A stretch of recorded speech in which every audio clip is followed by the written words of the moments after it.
서울 연남동의 한적한 골목길. 담쟁이 덩굴이 낡은 붉은 벽돌을 감싸 아는 건물 2층에 센텔리에라는 작은 간판이 보였다. 신하은의 작은 향수 공방이자 그녀의 세계 그 자체인 곳이었다. 공방 안은 수백 개의 갈색 시약병과 비커, 스포이트들이 질서정연하게 정렬되어 있었고, 공기 중에는 베르가못의 상큼함과 샌다루드의 묵직함, 그리고 이름 모를 꽃들의 향기가 오묘하게 뒤섞여 있었다. 해우는 조향 테이블 앞에 앉아 눈을 감고 있었다. 그녀의 오똑한 콧날이 미세하게 움직이며 가느다란 시향지 끝에 맺힌 향기를 음미했다. 햇살이 창을 통해 들어와 그녀의 꿀처럼 빛나는 머리카락과 맑은 피부를 비추었다. 꾸미지 않은 모습이었지만 그 자체로 눈부신 아름다움이었다. 하지만 그녀 자신은 그 아름다움을 성가신 족쇄처럼 여기고 있었다. 신하은 제발, 이번 딱 한 번만. 공방문이 요란한 소리를 내며 열리고 혜은의 10년지기 친구 박소진이 헐레벌떡 뛰어 들어왔다. 그녀는 혜은의 책상 위에 잘 포장된 쇼핑백을 올려놓으며 애원하는 표정을 지었다. 싫어. 또 그 지긋지긋한 소개팅이라면 사양할래. 혜은은 눈도 뜨지 않은 채 단호하게 말했다. 그녀는 지난 몇 년간 소진의 성화에 못 이겨나갔던 수십 번의 소개팅을 떠올렸다. 남자들은 하나같이 그녀의 얼굴과 몸매를 훑어보기에 바빴고 그녀가 하는 일이나 생각에 대해서는 조금도 궁금해하지 않았다. 그저 예쁜 여자라는 트로피를 얻고 싶어 안달이 난 속물들일 뿐이었다. 아니야, 이번엔 진짜 달라. 상대는 우리 회사 VVIP 고객의 손자인데. 인물 훤하지. 능력 좋지. 무엇보다 사람이 아주 진중하대. 할아버지가 하도 성화를 해서 억지로 나오는 거래. 너처럼 진중한 남자가 내 얼굴 보고 해벌쭉하지 않을 거란 보장 있어. 혜은의 냉소적인 말에 소진은 할 말을 잃었다. 혜은은 마침내 눈을 뜨고 허탈한 미소를 지었다. 그녀는 자신의 외모가 저주스럽다고 생각했다. 사람들은 그녀의 아름다움 뒤에 숨겨진 조향에 대한 열정과 날카로운 지성, 그리고 섬세한 감수성을 보려고 하지 않았다. 결국 혜우는 친구의 간절한 부탁을 이기지 못하고 고개를 끄덕였다. 하지만 그녀의 머릿속에서는 다른 계획이 세워지고 있었다. 소진이 돌아간 후 혜우는 거울 앞에 섰다. 거울 속에는 누가 봐도 아름다운 여자가 서 있었다. 그녀는 깊은 한숨을 내쉬고는 결심을 굳힌 듯 화장대 서랍을 열었다. 그녀의 변신은 조약만큼이나 정교하고 섬세했다. 먼저 맑은 피부톤을 한 톤 어두운 파운데이션으로 덮어 생기를 죽였다. 특수 효과용 펜슬을 이용해 코와 뺨 주변에 주근깨를 그려 넣었고 윤기 나는 머리카락은 아무렇게나 틀어올려 촌스러운 똥머리로 만들었다. 활용점정은 두꺼운 뿔테 안경이었다. 안경을 쓰는 순간 그녀의 총기 넘치던 눈빛은 흐릿하고 답답해 보였다. 마지막으로 옷장에서 가장 펑퍼짐하고 색바랜 카디건을 꺼내 입었다. 거울 속에는 더 이상 눈부신 미녀 신하은은 없었다. 그저 어딘가 자신감 없고 꾸밀 줄 모르는 평범한 여자. 김민정이 서 있을 뿐이었다. 혜우는 비로소 안도감을 느꼈다. 이제야말로 안전했다. 같은 시각 여의도에 위치한 아우라 캐피탈의 대표이사실. 권태호는 스피커폰 너머로 들려오는 할아버지의 호통에 미간을 찌푸리고 있었다. 너 오늘 약속 잊은 건 아니겠지? 최 회장님, 손녀가 얼마나 참한 아이인데. 이번에도 바람 맞히면 국물도 없을 줄 알아라. 알겠습니다. 나가면 될 거 아닙니까? 권태호는 영혼 없는 대답을 하고 전화를 끊었다. 그의 잘생긴 얼굴은 차갑게 굳어 있었다. 29의 나이에 국내 굴지의 투자회사를 이끄는 그였지만 그의 사생활은 온전히 그의 것이 아니었다. 그의 재력과 외모에 이끌려 들러붙는 여자들에게 질려버린 그는 사랑이나 결혼 같은 것에는 아무런 흥미도 없었다. 오늘 소개팅 역시 귀찮은 의무감에 나가는 것일 뿐이었다. 약속 장소인 호텔 카페에 먼저 도착한 것은 혜운이었다. 그녀는 어색한 변장 때문에 자꾸만 사람들의 시선을 의식하며 구석 자리에 앉아 있었다. 잠시 후 한 남자가 카페 안으로 들어섰다. 완벽한 수트핏, 조각 같은 이목구비, 주변을 압도하는 냉철한 카리스마, 권태호였다. 그는 약속된 테이블로 다가오며 혜운의 모습을 짧게 훑었다. 그의 눈빛에는 아주 찰나의 실망감, 혹은 역시나 하는 체념이 스쳐 지나갔다. 김민정 씨, 네. 안녕하세요. 권태호 씨. 첫인사는 어색했고 그 뒤로 이어진 대화는 더욱 끔찍했다. 그는 의무적으로 몇 가지 질문을 던졌고 혜운은 단답형으로 대답했다. 그는 명백히 이 자리를 빨리 끝내고 싶어 했다. 하시는 일은? 마침내 그가 물었다. 향수를 만듭니다. 조향사예요. 그 순간 그의 무표정한 얼굴에 처음으로 미세한 변화가 일었다. 조향사, 흔한 직업은 아니었다. 그는 어색한 침묵을 깨기 위해 혹은 그녀를 떠보기 위해 테이블 위에 작은 꽃병을 가리켰다.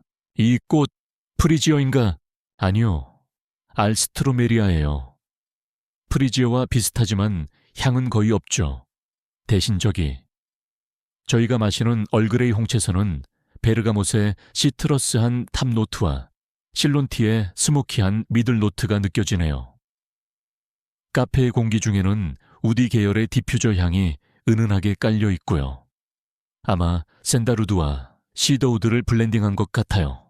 혜운은 자신의 전문 분야가 나오자 자신도 모르게 열정적으로 이야기하기 시작했다. 그녀의 설명은 막힘이 없었고 지적이었으며 생동감이 넘쳤다. 향기에 대한 그녀의 섬세한 묘사는 마치 눈앞에 그림을 그려주는 듯했다. 권태호는 순간 할 말을 잃었다. 그는 뛰어난 미식가이자 예술 애호가로서 남들보다 섬세한 감각을 가지고 있었다. 그는 그녀가 허세를 부리는 것이 아니라 진짜 전문가라는 것을 단번에 알아차렸다. 그는 처음으로 안경과 주근가에 넘어 그녀라는 사람 자체를 보기 시작했다.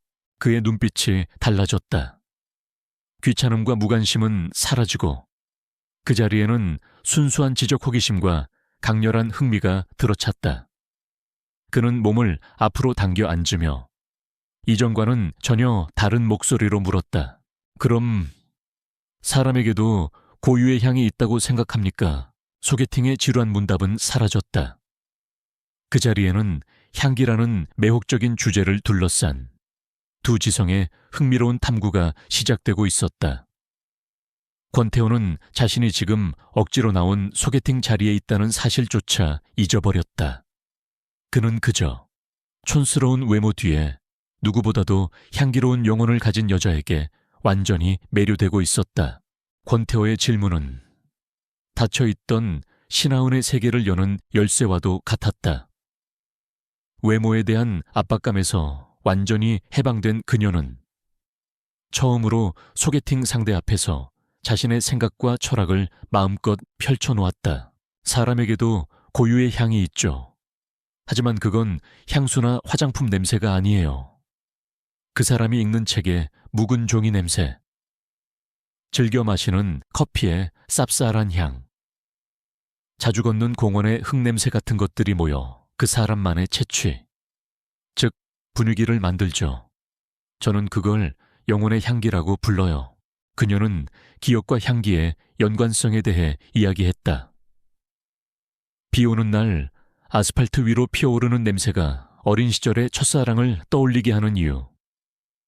할머니의 옷장에서 나던 나프탈렌 냄새가 아련한 그리움을 자아내는 원리. 그녀의 이야기는 단순한 지식의 나열이 아니라 삶에 대한 깊은 통찰과 따뜻한 감성이 담긴 한 편의 시와도 같았다. 권태호는 넋을 잃고 그녀의 이야기에 빠져들었다. 평생 비즈니스 미팅과 투자 전략 회의 속에서 살아온 그에게 그녀의 세계는 너무나도 신선하고 매혹적이었다. 그는 수많은 미인들을 만났지만 그들의 대화는 명품, 사교계 가십 혹은 노골적인 재력 과시에서 한치도 벗어나지 못했다. 그들의 아름다움은 화려했지만 속은 텅 비어 있었다. 하지만 눈앞의 이 여자, 김민정은 달랐다. 촌스러운 카디건과 두꺼운 안경 너머 그녀의 지성은 보석처럼 빛나고 있었고 그녀의 열정은 어떤 향수보다도 강렬한 향기를 뿜어내고 있었다. 그는 자기도 모르게 그녀의 모든 것을 관찰하고 있었다. 열정적으로 이야기할 때 반짝이는 눈, 무언가에 집중할 때 살짝 찡그리는 미간, 조리 있게 자신의 생각을 펼치는 똑 부러지는 말투. 그는 태어나서 처음으로 한 여자의 외모가 아니라 그 내면에 온전히 매료되는 경험을 하고 있었다. 시간은 쏜살같이 흘러 어느덧 카페의 마감 시간이 다가왔다. 직원이 다가와 영업 종료를 알렸을 때 아쉬운 표정을 지은 것은 오히려 권태호 쪽이었다. 벌써 그렇게 됐군요. 두 사람은 나란히 카페를 나섰다. 쌀쌀한 밤 공기가 두 사람의 감정을 차분하게 식혀주었다. 해우는 이제 이 지긋지긋한 변장을 씻어내고 현실로 돌아갈 시간이라고 생각했다. 그녀는 의례적인 작별 인사를 건네려 했다. 오늘 즐거웠습니다. 그럼 안녕히. 잠깐만요. 민정씨. 권태호가 그녀의 말을 잘랐다. 그는 잠시 망설이는 듯하더니 결심을 굳힌 표정으로 말했다. 혹시 다음 주 토요일에 시간 있습니까? 국립현대미술관에서 새로 시작하는 전시회가 있는데 향기를 주제로 한 설치미술도 있다고 합니다. 민정 씨가 좋아할 것 같아서요. 해우는 순간 자신의 귀를 의심했다. 애프터 신청, 그것도 이렇게나 확신에 차고 진심이 담긴 그녀의 계획은 그를 쫓아내기는커녕 완벽하게 역효과를 낳은 것이다. 그녀의 머릿속이 복잡하게 얽히기 시작했다. 죄책감이 파도처럼 밀려왔다. 이름, 외모, 모든 것이 거짓이었다. 지금 이 자리에서 모든 것을 고백하고 사과해야 할까? 아니면 그냥 거절하고 이대로 사라져야 할까?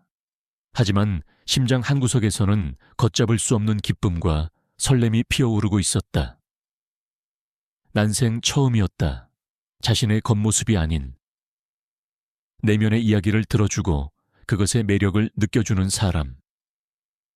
이 짜릿한 감정을 조금만, 아주 조금만 더 느껴보고 싶다는 유혹을 뿌리칠 수가 없었다. 결국 이성이 아닌 마음이 먼저 대답을 내놓았다. 네, 좋아요. 권태호의 얼굴에 드물게 환한 미소가 번졌다. 그는 곧바로 휴대폰을 꺼내 그녀에게 번호를 물었고 해우는 만약을 위해 준비해 두었던 별도의 유심칩 번호를 알려주었다. 그렇게 헤어진 후 권태호는 자신의 채 올라탔다. 운전석에 앉아있던 비서는 평소와 달리 상사의 입가에 걸린 희미한 미소를 보고 깜짝 놀랐다. 그는 휴대폰에 김민정이라는 이름을 저장하며 몇 년 만에 처음으로 느껴보는 설레는 기대감에 휩싸였다. 그는 할아버지에게 전화를 걸어 괜찮은 분 같네요 라고 무심하게 말했지만 그의 심장은 이미 다음 주 토요일을 향해 뛰고 있었다. 한편 집에 돌아온 해우는 욕실로 달려가 허겁지겁 변장을 지원했다. 촌스러운 주근깨와 칙칙한 파운데이션이 씻겨나가자 거울 속에는 다시 눈부시게 아름다운 그녀의 본모습이 드러났다. 하지만 이상하게도 그 모습이 오늘따라 진짜 자신의 얼굴이 아닌 것처럼 낯설게 느껴졌다. 오히려 촌스럽게 꾸몄던 김민정의 모습이야말로 더 자유롭고 솔직한 자신이었던 것 같았다. 그녀는 친구 소진에게 전화해 최악이었어. 남자가 너무 오만하고 재수없더라 고 거짓말을 했다. 더 이상 귀찮은 소개팅에 엮이고 싶지 않았기 때문이다. 그날 밤 혜우는 침대에 누워 휴대폰 액정만 하염없이 바라보았다. 곧 권태우에게서 문자가 올 것이라는 기대감과 언젠가는 밝혀질 거짓말에 대한 무거운 불안감이 그녀의 마음을 짓눌렀다. 위험한 줄타기는 이미 시작되었고 그녀는 이 아슬아슬한 연극의 끝이 어디일지 전혀 가늠할 수 없었다. 두 번째 데이트는 국립현대미술관에서 이루어졌다. 혜우는 다시 한번 어설픈 김민정으로 변신했다. 약속 장소에 나타난 권태호는 지난번보다 한결 부드러운 표정이었다. 그는 더 이상 의무감으로 나온 사람처럼 보이지 않았다. 그들의 두 번째 만남은 첫 번째보다 훨씬 더 성공적이었다. 특히 향기를 주제로 한 설치 미술 작품 앞에서 혜운의 진가가 드러났다. 다른 관람객들이 난해하다며 고개를 젓는 작품 앞에서 그녀는 작가가 흙냄새와 비릿한 물냄새 그리고 희미한 라일락 향을 통해 표현하고자 했던 첫사랑의 기억과 상실이라는 주제를 명쾌하게 설명했다. 권태호는 해설사의 설명보다 더 깊이 있는 그녀의 통찰력에 감탄하며 그녀를 바라보았다. 그는 자신이 지금껏 만나온 그 어떤 여자보다도 이 여자의 두뇌가 섹시하다고 생각했다. 그는 그녀의 외모 따위는 더 이상 신경 쓰이지 않았다. 아니, 어쩌면 그녀의 그 평범한 모습이 그녀의 비범한 내면을 더욱 돋보이게 해주는 것 같았다. 그날 이후 그들의 데이트는 일주일에 한두 번씩 정기적으로 이어졌다. 값비싼 레스토랑 대신 허름한 분식집에서 떡볶이를 먹기도 하고 화려한 오페라 극장 대신 동네 독립영화관에서 영화를 보기도 했다. 타연은 혜운과 함께 있을 때면 아우라 캐피탈의 대표 권태호가 아닌 그저 평범한 남자 권태호가 될 수 있었다. 혜운 역시 김민정으로 살아가는 동안 남자들의 시선에서 벗어나 자유롭게 웃고 떠들 수 있었다. 거짓말로 시작된 관계였지만 두 사람이 나누는 감정은 그 어떤 관계보다도 진실하고 깊어지고 있었다. 하지만 이 아슬아슬한 행복은 혜운에게 또 다른 스트레스였다. 그녀의 삶은 완벽하게 둘로 나뉘었다. 낮에는 센틀리에의 대표 신하운으로, 밤이나 주말에는 권태호의 연인 김민정으로 살아야 했다. 어느 날 오후, 혜운은 중요한 해외 원료 공급 업체와의 미팅을 막 끝내고 공방을 나섰다. 완벽한 비즈니스 수트 차림의 그녀는 누가 봐도 성공한 젊은 CEO의 모습이었다. 그런데 공방 앞 골목 코너를 도는 순간 그녀의 심장이 멎는 듯했다. 며칠 전 사진으로 보았던 권태호의 차가 틀림없는 검은색 마이바흐가 골목 저편에 서 있는 것이었다. 제얼마, 그녀는 본능적으로 몸을 돌려 벽 뒤로 숨었다. 심장이 미친 듯이 뛰었다. 그는 왜 여기에 있는 걸까? 김민정이 일한다는 장소 근처를 어렴풋이 알려준 적이 있었는데 혹시 서프라이즈라도 해주려고 찾아온 걸까? 바로 그때 차 뒷좌석 문이 열리고 권태호가 내리려 했다. 혜우는 눈을 질끈 감았다. 만약 지금 이 모습으로 그와 마주친다면 모든 것이 끝이었다. 다행히 그가 차에서 내리기 직전 그의 휴대폰이 울렸고 그는 다시 차 안으로 들어가 급한 통화를 시작했다. 그 틈을 타 혜우는 거의 구르다시피 골목을 빠져나와 반대편으로 도망쳤다. 집으로 돌아온 그녀는 한참 동안이나 가쁜 숨을 몰아쉬었다. 심장은 여전히 불안하게 뛰고 있었다. 이 위험한 이중 생활이 언제까지 가능할까? 그를 향한 마음이 깊어질수록 거짓말의 무게는 점점 더 그녀를 짓눌러 왔다. 한편 그녀의 전문적인 삶에도 새로운 위기가 닥쳐오고 있었다. 센틀리에는 작은 공방이었지만 해운이 만들어내는 독창적이고 깊이 있는 향수들은 향수 마니아들 사이에서 입소문을 타며 폭발적인 인기를 끌고 있었다. 그리고 그 성공은 거대 자본의 탐욕스러운 시선을 끌기에 충분했다. 국내 최대의 화장품 기업 엘리시안 코스메틱스에서 센틀리에에 대한 인수합병 제안서를 보내왔다. 제안서는 정중한 형식을 취하고 있었지만 그 내용은 오만하기 짝이 없었다. 그들은 센틀리에의 브랜드 가치나 철학에는 관심이 없었다. 오직 해운이 개발한 향수들의 독점적인 제조법, 즉 포뮬라를 원하고 있었다. 며칠 후 엘리시안의 브랜드 총괄 이사인 윤서연이 직접 공방을 찾아왔다. 그녀는 머리부터 발끝까지 화려한 명품으로 치장하고 마치 여왕처럼 거만한 태도로 공방 안을 둘러보았다. 그녀는 아름다운 해운의 얼굴을 보자 노골적인 질투와 경계심을 드러냈다. 생각보다 공방이 작고 초라하네요. 신하운 대표님, 얼굴이 예쁘시니 투자받기는 쉬웠겠어요.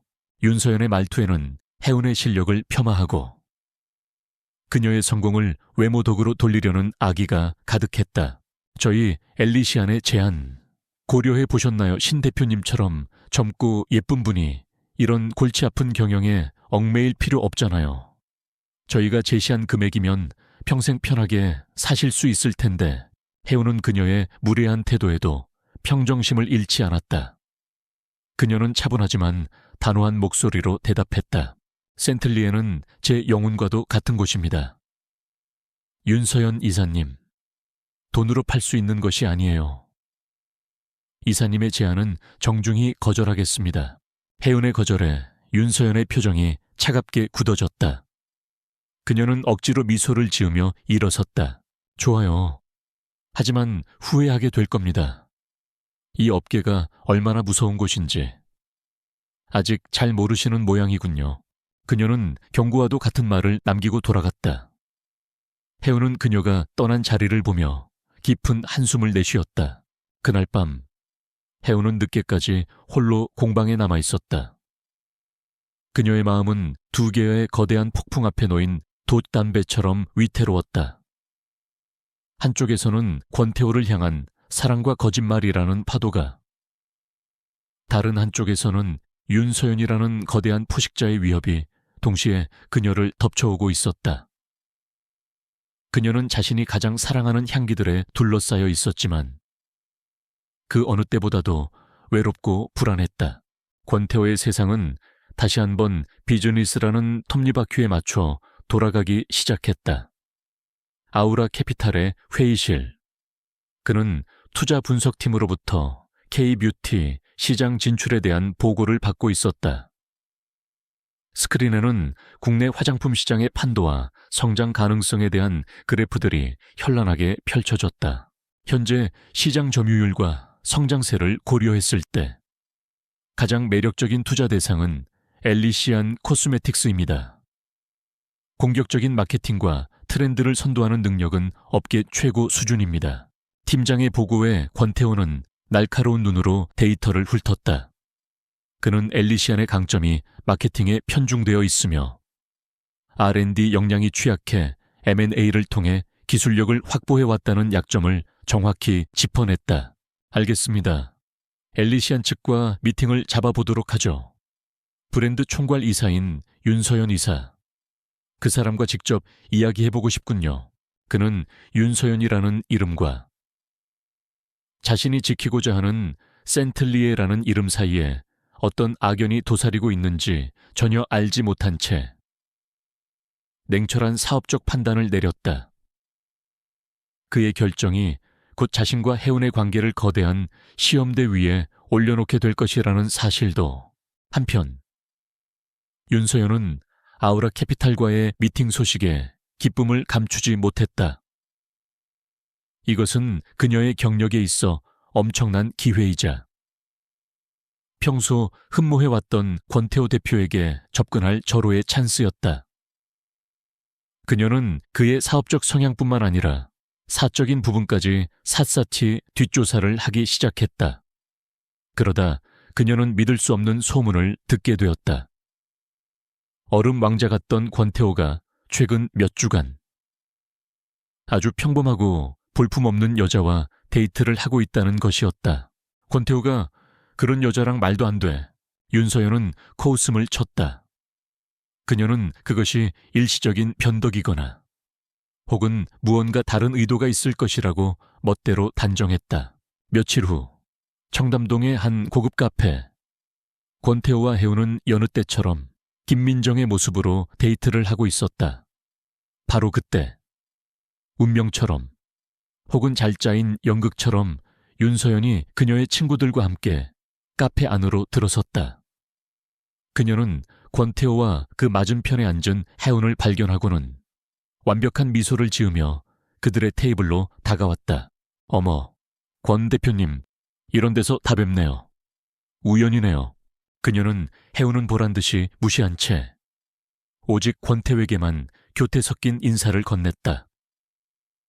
권태호는 갑작스러운 그녀의 등장에 미간을 살짝 찌푸렸지만 비즈니스 파트너가 될지도 모르는 상대를 무시할 수는 없었다.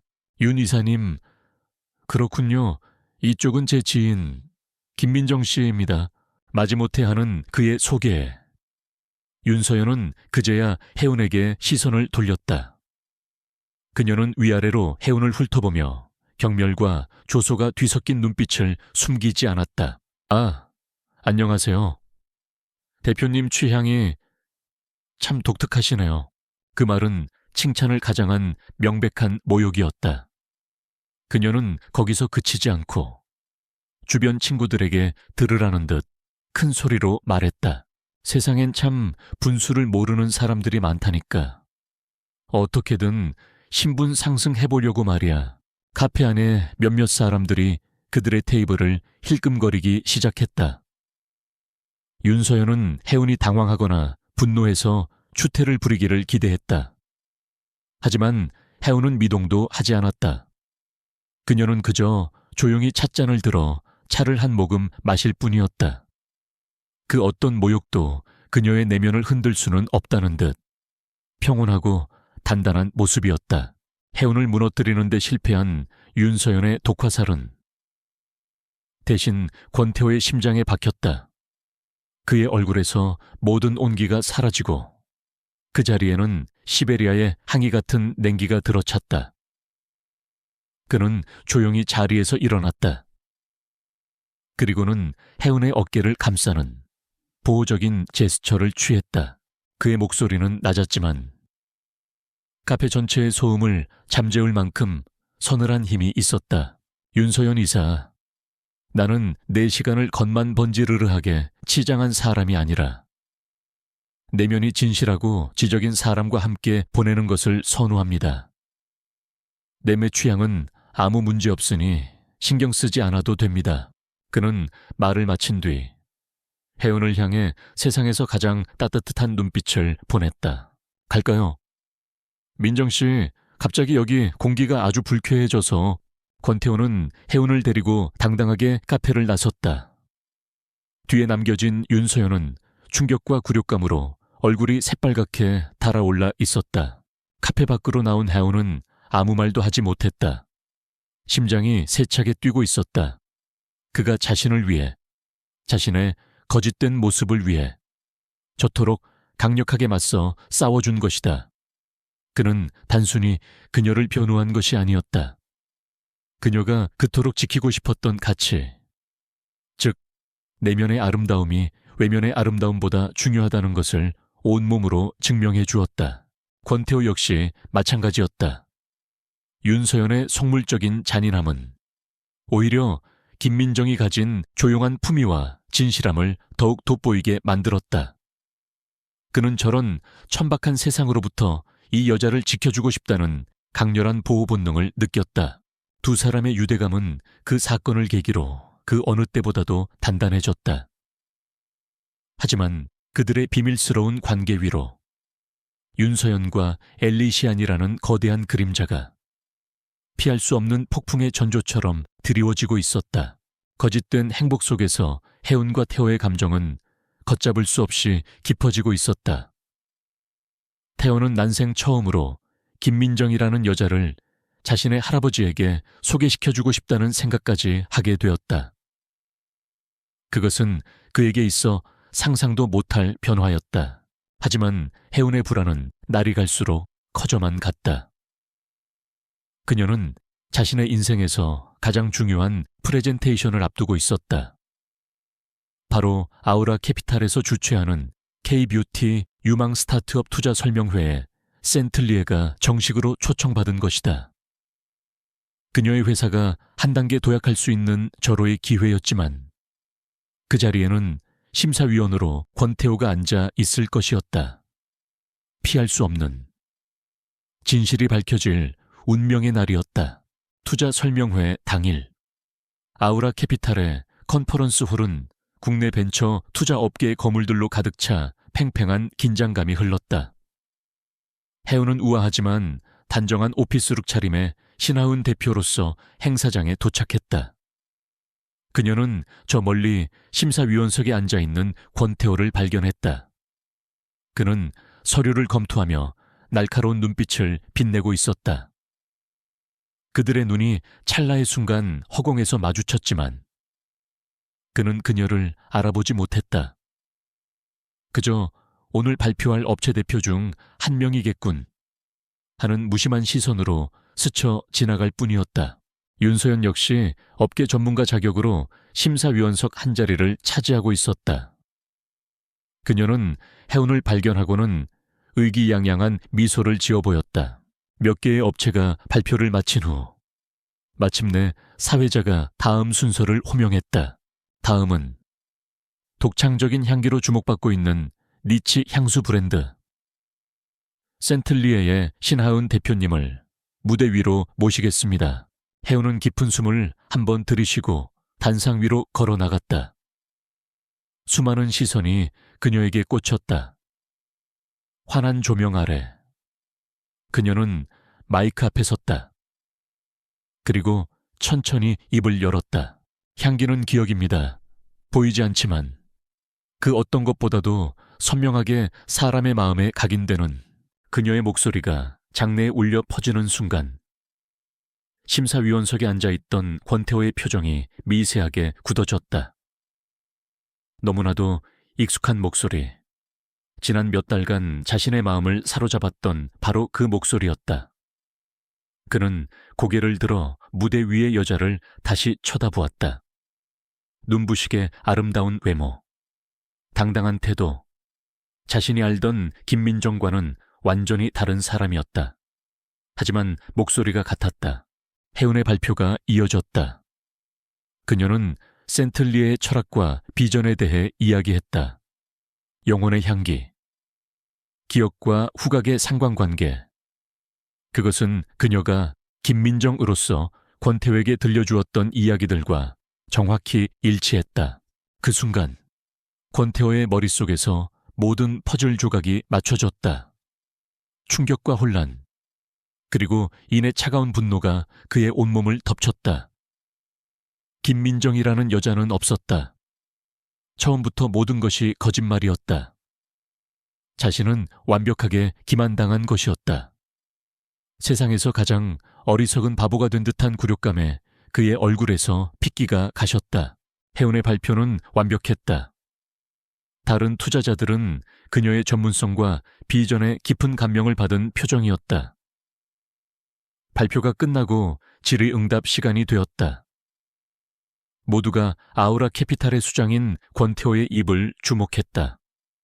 혜운 역시 마찬가지였다. 그녀는 애원하는 눈빛으로 그를 바라보았다. 제발, 나를 이해해달라는 무언의 외침이었다.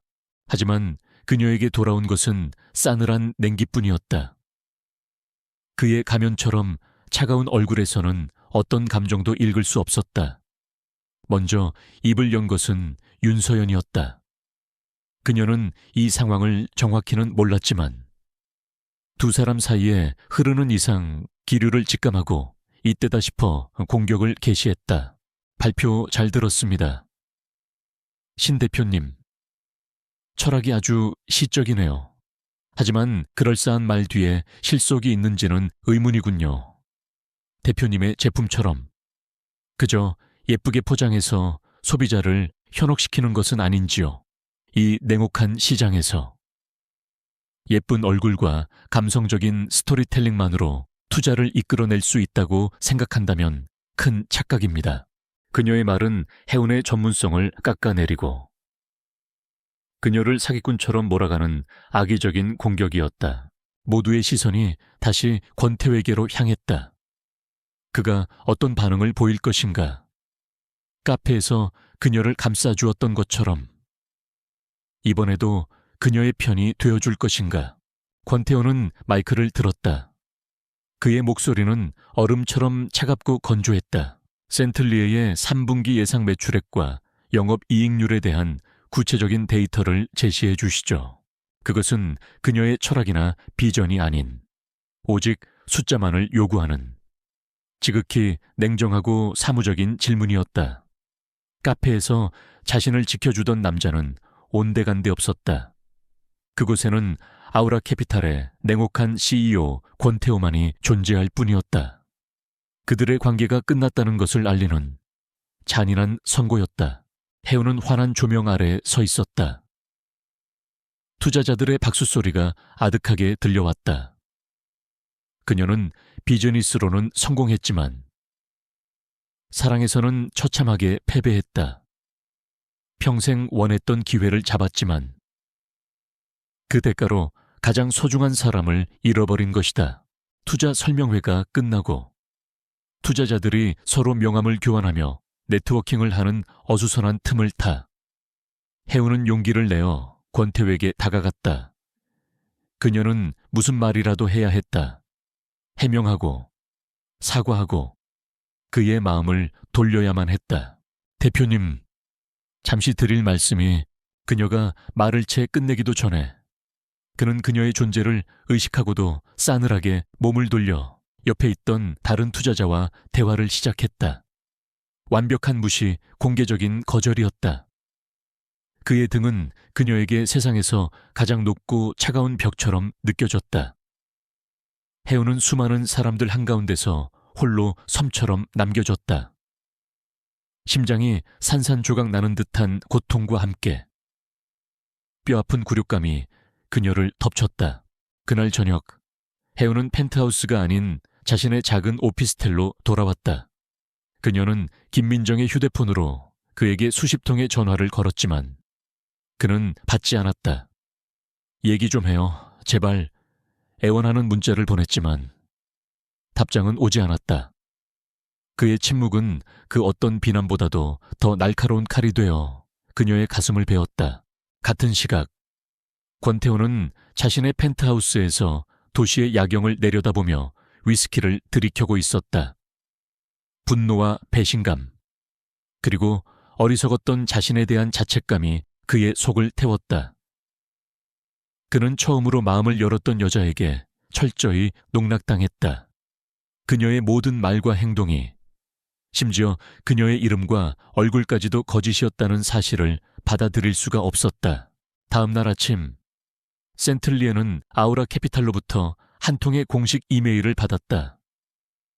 최근 시장의 불확실성 증대로 인해 귀세에 대한 투자 검토를 잠정적으로 보류하게 되었음을 알려드립니다. 정중하지만 내용은 지독히도 차가웠다. 그것은 해운의 사업에 대한 사형 선고이자 그녀의 개인적인 삶에 대한 완벽한 단절 선언이었다. 해운은 텅 빈 공방에 홀로 앉아 있었다. 사업적인 타격보다 그에게 완전히 버림받았다는 사실이 그녀를 더욱 절망하게 만들었다. 그녀는 결국 친구 소진에게 모든 사실을 털어놓았다.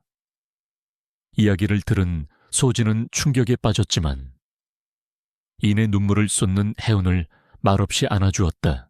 네가 잘못한 건 맞지만 네가 왜 그런 거짓말을 시작했는지 나는 알아. 너무 상처받지 마. 혜은아, 친구의 위로에도 혜은의 마음은 나아지지 않았다. 그녀는 자신의 가장 소중한 창작물인 향수들에 둘러싸여 있었지만 세상의 모든 향기를 잃어버린 사람처럼 공허했다. 혜은이 인생 최악의 나락으로 떨어져 있는 동안 윤서연은 이 기회를 놓치지 않았다. 권태호라는 강력한 뒷배가 사라진 지금이야말로 신하운과 센틀리에를 한 번에 무너뜨릴 절호의 기회였다. 합법적인 인수가 실패하자 그녀는 더 어둡고 추악한 방법을 사용하기로 결심했다. 그녀는 업계에서 암암리에 활동하는 기업 스파이 미스터 X에게 연락을 취했다. 목표는 단 하나. 혜은이 투자 설명회에서 핵심 기술로 발표했던 센틀리에의 차기 시그니처 향수 메모아르기 포뮬라를 훔쳐내는 것이었다. 메모아르는 사람의 뇌파에 반응하여 기억을 자극하는 혁신적인 기술이 집약된 향수였다. 그것만 손에 넣으면 센틀리에를 무너뜨리는 것은 물론 엘리시안이 업계의 판도를 바꿀 수 있었다. 미스터 X는 곧바로 작업에 착수했다. 그는 먼저 센틀리에의 유일한 직원인 재정적으로 어려움을 겪고 있던 신입연구원에게 접근했다. 그는 연구원의 병든 어머니의 병원비를 대신 내주겠다며 거부할 수 없는 제안으로 그를 회유하기 시작했다. 연구원은 돈의 유혹과 양심 사이에서 고뇌에 빠졌다. 동시에 그는 센틀리에의 보안 시스템을 해킹하여 포뮬라가 저장된 메인 서버에 침투를 시도했다. 혜은의 공방은 규모는 작았지만 그녀는 자신의 목숨과도 같은 포뮬라를 지키기 위해 업계 최고 수준의 3중 보안 시스템을 구축해 놓았다. 해커와 보안 시스템 사이에 보이지 않는 전쟁이 시작되었다. 며칠 후 새벽까지 공방에 남아있던 혜은은 무심코 보안 로그를 확인하다가 등골이 서늘해지는 것을 느꼈다. 지난 48시간 동안 해외 IP를 통해 수백 번의 해킹 시도가 있었던 것이다. 시스템이 모두 막아내긴 했지만 공격은 집요하고 전문적이었다. 바로 그때 신입 연구원이 창백한 얼굴로 그녀의 사무실 문을 두드렸다. 그는 떨리는 목소리로 며칠 전 낯선 남자에게서 받았던 제안에 대해 모두 털어놓았다. 모든 상황을 파악한 순간 혜은의 눈빛이 달라졌다. 슬픔과 절망에 빠져있던 연약한 여자의 눈빛은 사라지고 자신의 영역을 침범한 적을 마주한 차갑고 날카로운 전략가의 눈빛이 그 자리를 대신했다. 개인적인 삶은 무너졌을지 몰라도 그녀에게는 아직 지켜야 할 것이 있었다. 그녀의 꿈, 그녀의 자존심, 그녀의 영혼이 담긴 센틀리에. 혜은은 더 이상 울고만 있지 않기로 결심했다. 상처 입은 피해자는 이제 방역을 준비하는 전사가 되어야만 했다. 신입 연구원의 고백과 해킹 로그는 신하은의 슬픔을 분노로 그리고 다시 차가운 이성으로 바꾸어 놓았다. 그녀의 마음속에서 사랑의 아픔은 잠시 뒤로 물러났고 자신의 모든 것을 걸고 일궈온 세계를 지키려는 조향사의 본능이 날카롭게 깨어났다. 그녀는 떨고 있는 연구원의 어깨를 다독였다. 괜찮아. 지금이라도 말해줘서 고마워요. 해고하지 않을 테니. 대신 내가 시키는 대로 해줄 수 있어요. 이건 우리 센틀리에의 명운이 걸린 일이에요. 그녀의 눈빛은 더 이상 상처 입은 여자의 것이 아니었다. 그것은 전쟁을 앞둔 장수의 눈빛이었다. 연구원은 그녀의 강인함에 압도되어 자기도 모르게 고개를 끄덕였다. 그날부터 혜은은 공방의 문을 걸어 잠갔다. 그녀는 자신의 성역이자 무기고인 조향실에 틀어박혀 밤낮 없이 새로운 향수를 만들기 시작했다. 하지만 그것은 진짜 메모아르가 아니었다. 그녀는 윤서연과 엘리시안을 파멸시키기 위한 세상에서 가장 아름답고 치명적인 독을 만들고 있었다. 그녀는 일루전, 즉 환상이라는 이름의 가짜 향수를 설계했다. 그것은 메모아르와 거의 흡사한 구조를 가지고 있었다. 동일한 고가의 희귀 원료들을 사용했고, 처음 막 증류했을 때의 향기는 오히려 메모아르보다 더 매혹적이고 화려했다. 하지만 그 화려함 속에는 오직 천재 조향사만이 설계할 수 있는 치명적인 결함이 숨겨져 있었다. 해오는 특정 화합물이 빛과 산소에 노출되었을 때 이 3주라는 잠복기를 거쳐 분자 구조가 서서히 붕괴되도록 설계했다. 분자 구조가 무너지면 매혹적이던 향기는 우유가 상한 듯한 역한 악취로 변하게 될 것이었다. 마케팅과 이미지에만 치중하는 엘리시안의 연구팀 수준으로는 절대 간파할 수 없는 정교하고 지능적인 함정이었다. 며칠 후 해운은 일루전의 포뮬라가 담긴 USB를 연구원에게 건넸다. 그녀의 지시대로 연구원은 기업 스파이 미스터 X와 접선했다. 그는 떨리는 손으로 USB를 건넸고 그 대가로 동가방을 받았다. 멀리서 그 모습을 지켜보는 해운의 심장은 세차게 뛰었지만 그녀의 표정은 얼음처럼 차가웠다. 미끼는 던져졌다. 이제 남은 것은 사냥감이 덫에 걸리기만을 기다리는 것이었다. 한편 권태호는 일에 미친 듯이 몰두하며 김민정과 신하운을 머릿속에서 지워내려 애썼다. 하지만 그럴수록 그녀의 모습은 더욱 선명하게 떠올랐다. 미술관에서 작품을 설명하던 지적인 모습, 떡볶이를 먹으며 아이처럼 웃던 순수한 모습, 그리고 투자 설명회 단상 위에서 당당하게 자신의 꿈을 이야기하던 열정적인 모습까지 그는 도저히 이해할 수가 없었다. 그렇게 똑똑하고 자부심 강한 여자가 왜 그런 유치하고 기만적인 연극을 벌였던 것일까? 그의 분노는 시간이 지날수록 조금씩 가라앉았고 그 자리에는 풀리지 않는 거대한 의문이 자리 잡았다. 결국 그는 비서에게 지시를 내렸다. 신하운 대표와 센틀리에 대해 다시 자세히 조사해봐. 투자 실패 사례 분석을 위한 거라고 해두지. 학창시절 기록부터 업계 평판, 사적인 부분까지 사소한 것 하나도 놓치지 말고. 며칠 후 그의 책상 위에는 신하운에 대한 상세한 보고서가 올라왔다. 보고서의 내용은 놀라웠다. 그녀는 학창시절 내내 수석을 놓치지 않은 수재였고 업계에서는 타협을 모르는 완벽주의자이자 뛰어난 실력으로 정평이 나 있었다. 그리고 보고서의 마지막 부분에는 이런 구절이 있었다. 특출난 외모로 인해 실력과 무관하게 남성들의 불필요한 접근과 구애에 시달려 왔으며 이로 인한 스트레스가 상당했던 것으로 보임. 과거 몇 차례의 연애 역시 상대방의 피상적인 태도 때문에 깊은 관계로 발전하지 못했음.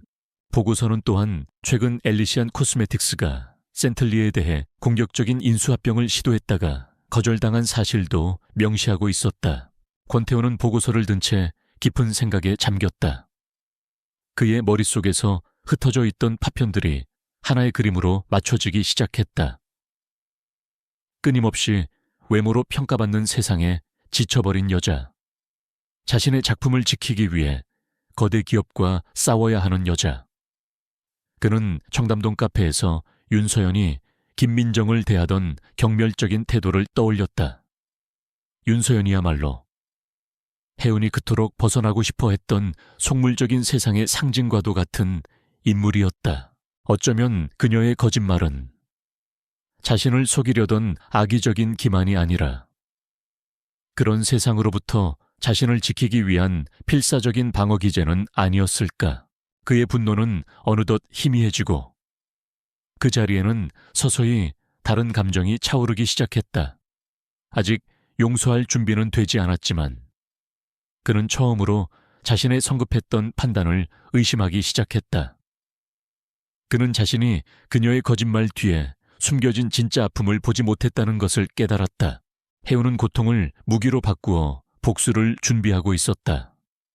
그리고 타요는 딱딱하게 굳어있던 자신의 마음속에서 그녀를 이해하기 시작하는 작은 균열을 발견하고 있었다. 두 사람의 길은 다시 한번 거대한 기업 전쟁이라는 무대 위에서 교차할 준비를 하고 있었다. 윤서연은 훔쳐낸 일루전의 포뮬라를 받아들고 승리를 확신했다. 그녀는 이것이 신하운의 역작 메모아르라고 굳게 믿었다. 그녀는 즉시 R&D 팀에게 포뮬라를 넘기며 센틀리에보다 한 발 앞서 제품을 출시하여 시장을 선점하라고 지시했다. 그녀의 조급함과 오만함은 장기 안정성 테스트와 같은 필수적인 검증 절차를 생략하게 만들었다. 그녀는 해운이 파놓은 치명적인 함정 속으로 제 발로 걸어 들어가고 있었다. 같은 시각, 아우라 캐피탈에서는 엘리시안 코스메틱스에 대한 공식적인 기업 실사 듀 딜리전스가 진행되고 있었다. 권태호는 투자 분석팀에게 특히 R&D 부서와 최근 신제품 개발 과정에 대해 이례적으로 꼼꼼하게 파헤쳐 볼 것을 지시했다. 그의 개인적인 의구심이 이제는 투자가의 냉철한 직업윤리와 맞물려 돌아가기 시작한 것이다. 그리고 아니나 다를까 의심스러운 정황들이 속속 드러나기 시작했다. 가장 먼저 회계장부에서 꼬리가 잡혔다. 엘리시안의 지출 내역 중 실체가 불분명한 컨설팅 회사로 거액의 자문료가 지급된 기록이 발견되었다. 그리고 그 유령 회사의 자금 흐름을 역추적하자 업계의 어두운 곳에서 활동하는 기업 스파이 미스터 X의 이름이 나왔다. 공급망에서도 이상한 점이 발견되었다. 엘리시아는 바로 2주 전 센틀리에가 사용하는 것과 동일한 희귀 원료들을 비밀리에 그리고 대량으로 사들였다. 투자 설명회 직후라는 시점은 너무나도 노골적인 증거였다. 권태호는 자신의 집무실에서 보고서들을 종합하며 마지막 퍼즐 조각을 맞추었다.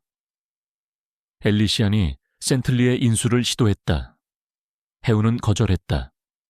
그러자 엘리시안은 기업 스파이에게 거액의 돈을 지불했고 직후에 해운이 발표했던 신제품의 핵심 원료를 사들였다. 모든 정황이 단 하나의 진실을 가리키고 있었다. 윤서연은 단순한 경쟁자가 아니라 범죄자였다. 그리고 신하운은 그 거대한 범죄에 맞서 홀로 싸우고 있는 피해자였다. 그 순간 해운을 향했던 그의 마지막 분노가 눈 녹듯이 사라졌다. 그 자리에는 그녀의 아픔을 이해하지 못했던 자신에 대한 깊은 후회와 그녀를 지켜주지 못했다는 자책감, 그리고 그녀를 향한 강렬한 보호 본능이 파도처럼 밀려왔다. 그는 마침내 그녀가 왜 김민정이 되어야만 했는지를 진정으로 이해했다. 그것은 거짓말이 아니었다. 윤서연 같은 포식자들이 득실거리는 세상으로부터 자신의 영혼을 지키기 위한 필사적인 갑옷이었다. 그는 그녀가 쌓아 올린 벽만을 보고 그녀를 비난했지만 정작 그 벽 너머에서 그녀를 위협하던 적들의 존재는 보지 못했던 것이다. 투자 설명회에서 그녀에게 던졌던 자신의 차가운 말이 얼마나 잔인하고 부당했는지 깨달았다. 지금 당장 그녀에게 달려가 사과하고 싶었다. 하지만 그는 그럴 수 없었다. 이미 신뢰는 깨졌고 섣부른 접근은 오히려 그녀의 계획에 방해가 될 수도 있었다. 그는 신하은이라는 여자가 결코 만만한 상대가 아니라는 것을 알고 있었다. 그녀는 분명 자신만의 방식으로 이 전쟁을 준비하고 있을 터였다. 그가 할 일은 그녀를 구원하는 것이 아니라 그녀가 공정하게 싸울 수 있도록 판을 만들어주는 것이었다. 권태호는 수화기를 들었다. 그는 국내 최고의 경제 전문지의 편집장에게 전화를 걸었다. 과거에 그에게 작은 빚을 진 적이 있는 사람이었다. 오랜만입니다. 국장님, 재미있는 제보를 하나 해드릴까 해서요. 최근 엘리시안 코스메틱스의 R&D 전략이 아주 공격적이라는 소문이 있던데 그 이면을 한번 깊이 파헤쳐 보시는 게 어떻겠습니까? 아마 흥미로운 그림이 나올 겁니다. 그는 센틀리에나 포뮬러에 대한 직접적인 언급은 하지 않았다. 그저 예리한 기자가 스스로 진실을 찾아낼 수 있도록 작은 힌트만을 던져주었을 뿐이다. 그는 그녀의 전쟁에 직접 개입하는 대신 적의 진영에 보이지 않는 불씨를 던져 넣었다. 전화를 끄는 권태호는 자신의 컴퓨터 화면에 띄워놓은 신하윤의 프로필 사진을 물끄러미 바라보았다. 더 이상 그녀는 그에게 거짓말쟁이가 아니었다. 그는 아름답고 지적이며 외로운 전쟁을 치르고 있는 강인한 한 여자를 보고 있었다. 그의 눈의 조용한 결의가 깃들었다. 그는 실수를 저질렀고 이제 그 실수를 바로잡을 것이다. 그녀가 알든 모르든 그는 이제 다시 그녀의 편에 설 것이다. 연인이 아닌 비밀스러운 동맹으로서 국내 최대 규모의 뷰티 산업 박람회 K-뷰티 엑스포 행사의 마지막 날, 가장 화려한 하이라이트는 엘리시안 코스메틱스의 신규 프리미엄 향수 론칭 쇼였다. 윤서연은 승리에 도취된 여왕처럼 무대 위에 섰다. 그녀는 에테르니테, 즉 영원이라는 이름의 새로운 향수를 자신만만하게 소개했다. 에테르니테는 단순한 향수가 아닙니다. 그것은 여성의 가장 아름다운 순간을 영원히 기억하게 해줄 마법의 묘약입니다. 업계의 판도를 바꿀 혁신적인 포뮬라를 직접 경험해 보십시오. 그녀의 연설이 끝나자 행사장 곳곳에서 에테르니테의 시향 샘플이 배부되었다. 향수를 뿌린 사람들의 입에서 감탄사가 터져 나왔다. 첫 향은 의심할 여지 없이 매혹적이었다. 윤서연은 의기양양한 미소로 객석을 훑었다. 객석 한쪽에 혜우는 친구 소진과 함께 조용히 그 모습을 지켜보고 있었다. 행사장 뒤편에는 권태호가 비서와 함께 모든 상황을 묵묵히 주시하고 있었다. 기자들을 위한 질의응답 시간. 업계에서 가장 영향력 있는 향수 비평가 중 한 명이 마이크를 잡으려던 순간 혜은이 자리에서 조용히 일어섰다. 장내의 모든 시선이 그녀에게로 쏠렸다. 그녀는 침착하고 전문적인 목소리로 입을 열었다. 윤서연 이사님, 신제품 론칭을 축하드립니다. 탑노트와 미들노트의 조화가 아주 인상적이네요. 하지만 포뮬라의 안정성과 관련해서 기술적인 질문이 하나 있습니다. 혜은의 예상치 못한 등장에 윤서연의 표정이 미세하게 굳어졌다. 혹시 자외선에 3주간 노출시킨 후 가스 크로마토그래피 질량 분석법으로 성분 변화를 분석해 보셨는지요? 지극히 전문적인 질문에 장내가 술렁였다. 윤서연은 혜은이 무슨 말을 하는지 전혀 알아들을 수 없다는 듯 당황한 표정을 지었다. 혜은은 말을 이었다. 제 연구실에서는 해봤습니다. 그리고 그 결과는 꽤나 충격적이었습니다. 그녀가 신호를 보내자 무대 뒤편에 대형 스크린에 복잡한 화학 분석 그래프가 나타났다. 혜은은 마치 대학 강의를 하듯 시간이 지남에 따라 에테르니테의 핵심 화합물이 어떻게 산화되어 분자 구조가 파괴되는지를 명확하게 설명했다. 결론을 말씀드리죠. 이 향수는 약 일주일 후부터 핵심 성분이 부패하며 상한 우유 같은 악취를 풍기기 시작할 겁니다. 이건 영원이 아니라 대규모 리콜 사태를 불러올 시한폭탄입니다. 이사님, 혜은의 선언에 행사장은 벌집을 쑤신 듯 아수라장이 되었다. 윤서연의 얼굴은 새하얗게 질렸다. 그녀는 마이크를 붙잡고 필사적으로 소리쳤다. 거짓말이에요. 저건 실패한 경쟁사의 비열한 흑색 선전입니다. 증거도 없는 음해라고요. 그녀가 증거라는 단어를 외치는 순간 기자석에서 한 남자가 손을 들었다. 권태호가 미리 손을 써두었던 경제 전문지의 기자였다. 윤서연 이사님. 음해라고 하셨습니까? 하지만 저희 취재 결과 엘리시안이 최근 기업 스파이에게 거액을 송금하고 그 직후 센틀리에의 신제품 핵심 원료를 대량으로 사들인 사실을 확인했습니다. 여기 그 금융거래 기록과 원자재 구매 내역서가 있습니다. 이에 대해 해명해 주시죠. 기자의 손에 들린 서류 뭉치는 윤서연의 숨통을 끊는 마지막 일격이었다. 해운의 과학적인 증명과 기자의 물적인 증거, 더 이상 빠져나갈 구멍은 없었다. 윤서연의 세상이 무너져 내렸다. 수백 개의 카메라 플래시가 그녀의 얼굴 위로 무자비하게 터졌다. 자신만만하던 여왕의 가면은 산산조각 났고 그 자리에는 공포에 질린 채 구석에 몰린 한 여자만이 남아있었다. 행사는 완전히 파탄났고 이성을 잃고 비명을 지르는 그녀를 보안 요원들이 무대 아래로 끌어내리려던 바로 그때 행사장 입구에서 검사들이 들이닥쳤다. 그들의 손에는 산업기술 유출 및 부정경쟁방지법 위반 혐의로 발부된 체포영장이 들려 있었다. 그녀의 몰락은 완벽하고 공개적이며 절대적이었다. 모든 혼란의 한가운데 해운은 조용히 서 있었다. 길고 길었던 싸움이 끝났다.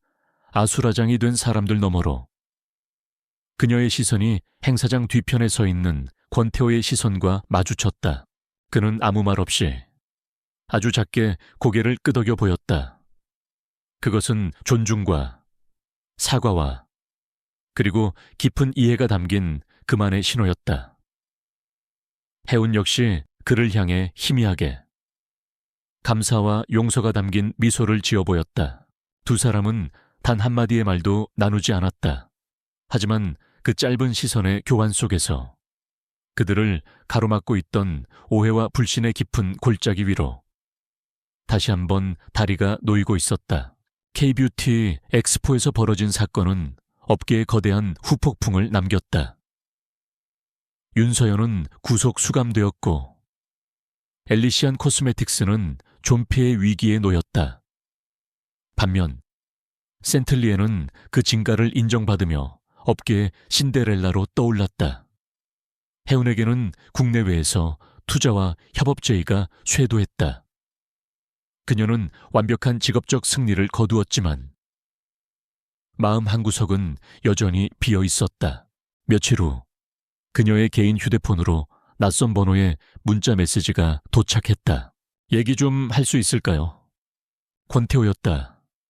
그는 김민정의 번호가 아닌 진짜 신하은의 번호로 그녀에게 연락해왔다. 약속 장소는 그들의 두 번째 데이트 장소였던 국립현대미술관이었다. 해운은 약속 장소에 나가기 전까지 수십 번을 망설였다. 하지만 그녀는 알고 있었다. 이 만남을 피하면 그녀의 마음은 영원히 과거에 얽매여 있을 것이라는 것을. 미술관 로비에서 다시 만난 두 사람 사이에는 어색한 침묵이 흘렀다.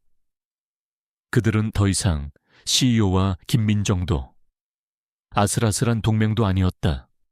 그저 복잡한 과거를 가진 한 남자와 한 여자일 뿐이었다.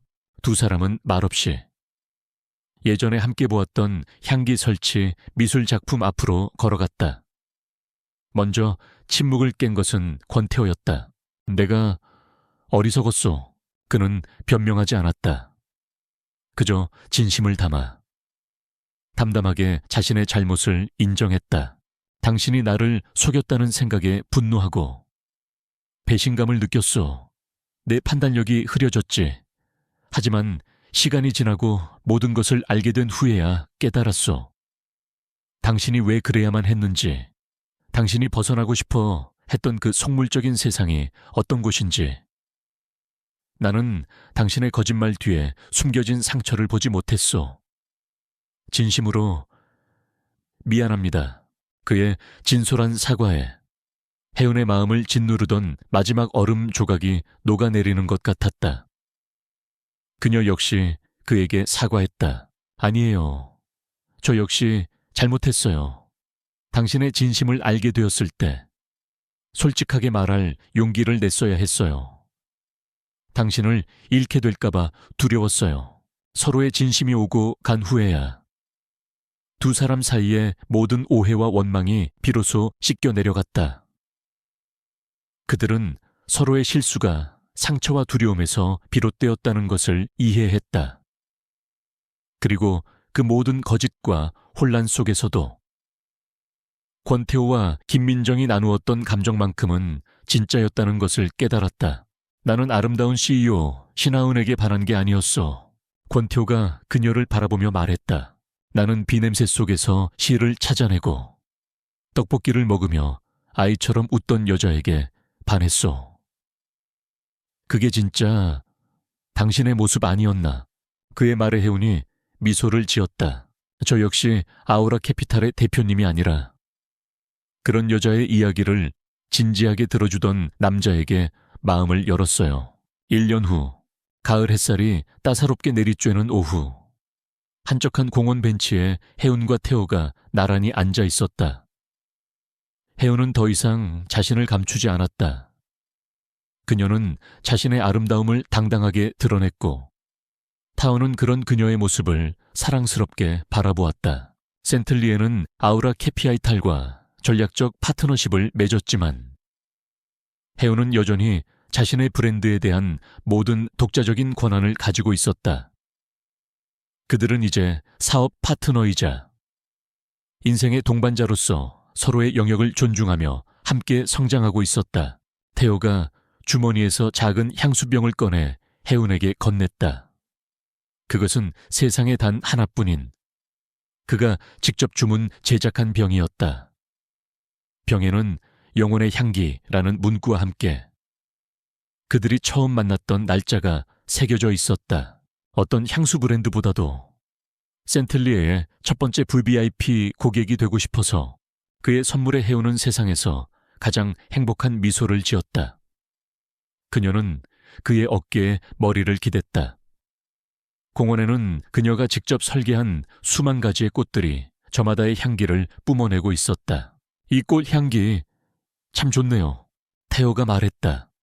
혜운은 예전처럼 향기에 대한 기술적인 설명을 하는 대신 그저 조용히 대답했다. 행복의 향기예요. 그는 그녀의 손을 부드럽게 잡았다. 두 사람은 함께 진정한 신뢰와 존중 위에 세워진 사랑의 길을 걸어가고 있었다. 겉모습 너머 영혼의 진짜 향기를 알아봐준 사람. 그들의 사랑은 가장 뜻밖의 거짓말 속에서 피어난 가장 눈부신 진실이었다.